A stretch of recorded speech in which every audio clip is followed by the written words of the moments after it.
Hello नमस्कार। आज आपण चिकन रेसिपी पाहणार आहोत आणि या चिकनमध्ये कोणत्याही प्रकारचा मसाला वाटून टाकलेला नाही आहे आणि विशेष म्हणजे हे चिकन आज आपण इंडक्शनवर बनवणार आहोत। चला तर मग रेसिपीला सुरुवात करूया।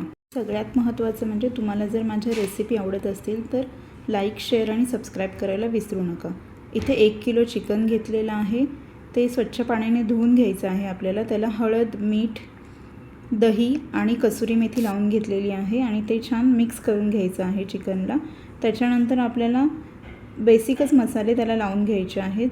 काश्मीरी लाल तिखट, धने जिरे पावडर, त्याच्यानंतर एव्हरेस्ट मसाला आणि इथे घरचा कांदा लसूण मसाला लावलेला आहे। आणि हे चिकन आज आपण गॅसवर नाही करणार तर इंडक्शनवर करणार आहोत। छान मिक्स करून घ्यायचं आहे आणि आपल्याला ह्याला थोडं स्मोकी फ्लेवर देऊन घ्यायचं आहे, जेणेकरून आपलं हे चिकन ढाबा स्टाईल होणार आहे।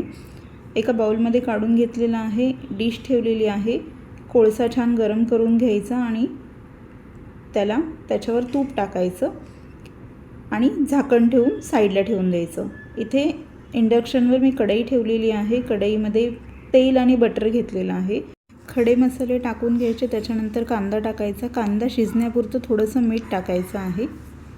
कांदा छान भाजून घ्यायचा। थोडं लाल झाल्यानंतर त्याच्यामध्ये 1 टोमॅटो टाकून घेतलेला आहे आणि आपण जे मॅरिनेट केलेले चिकन आहे ते त्याच्यामध्ये ॲड करायचं आहे। ह्याच्यामध्ये कोणत्याही प्रकारचा मसाला आपल्याला वाटून टाकायचा नाही किंवा त्याच्यामध्ये पाणीसुद्धा ॲड करायचं नाही आहे। चिकन मॅरिनेट करताना आपण जे दही लावलेलं होतं आणि मसाले लावलेले होते त्याच्यामुळे त्यांना छान पाणी सुटतं, त्याच्यामुळे कोणत्याही प्रकारचं ॲडिशनल पाणी ह्याच्यामध्ये वापरलेलं नाही आहे।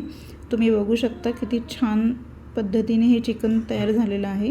चिकनला स्वतःचं आमसूक पाणी सुटल्यानंतर ते चिकन अजूनच जास्त फ्लेवरफुल होतं। तर आता कशासोबत खायचं, तर चपातीसोबत खा, भाकरीसोबत खा, भातासोबत खा किंवा नुसतंच खा आणि एन्जॉय करा। रेसिपी आवडली असेल तर रेसिपीला लाईक करा, शेअर करा आणि अशाच नवनवीन रेसिपींसाठी फॉलो करायला विसरू नका। धन्यवाद।